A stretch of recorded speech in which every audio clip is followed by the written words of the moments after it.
Salama. Endelea. Mzima. Kesho kwa nyumbani. Yako. Karibuni. Asante.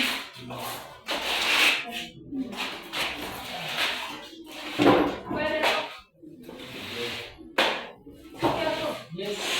Endelea. Niko mzima. Kwa mzima. Yes.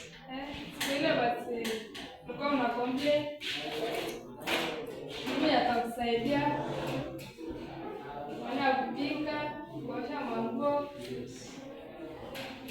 Kwa sasa nimekuja na mtu mmoja atakusaidia. Okay. Mmoja ataweza introduce kwa majina yake.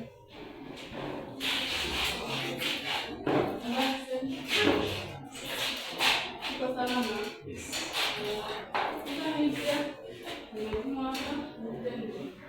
Nipo ofisi bako. So kwa majina naitwa Ellen Asmia. Na baona mafurahi.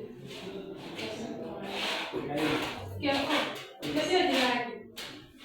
Yes, mchana. Jina lake naitwa huyo. Ndio jina lake. Kwa mtu nenda kutafuta kwa sababu nipigie simu kwamba nimekuwa na shida kwa mtu mmoja anakusaidia. Nikaenda kutafuta huyo mtu atakuwa anakusaidia kwa kila kitu. Kufua nini kila kitu atakuwa anakusaidia. Kwa sasa kwa hiyo maneno ya sijui chakula kwa vitu yoyote ni kwa kutumia resources. Mtambie pesa anaenda kwa supermarket atachukua kwa kila kitu. Hautakuwa na shida tena.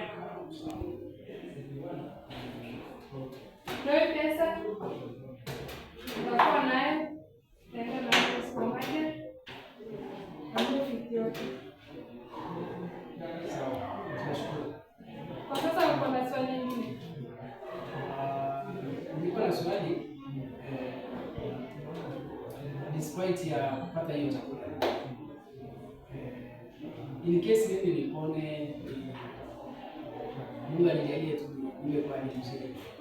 So sababu ya masomo how can I go to school? Sisi tukiwa kampuni ya Red Cross tunakupeleka shule. Yes. Tunaenda huko kwa organize wewe ukipona unapelekwa shule. Kwa requirement yote shule ni kwa hakuna kitu gani. Tasomana na wewe kwa sababu shosh hakuna kitu atakusaidia. Kwa sababu anakipenda anafanya. Baada ya shule atakupeleka shule usijali. Sawa. Kwa hiyo ingine ni sasa kwa hapa huyu atakusaidia. Kwa hiyo tusimkona na mali. Simtangizie nyingine. Kwa sina nyingine yatatokea. Usiku, jioni, huyu atakuwa. Mimi siwezi kuwa sawa. Asante kwa taarifa. Karibu. Baki salama. Yeye atabaki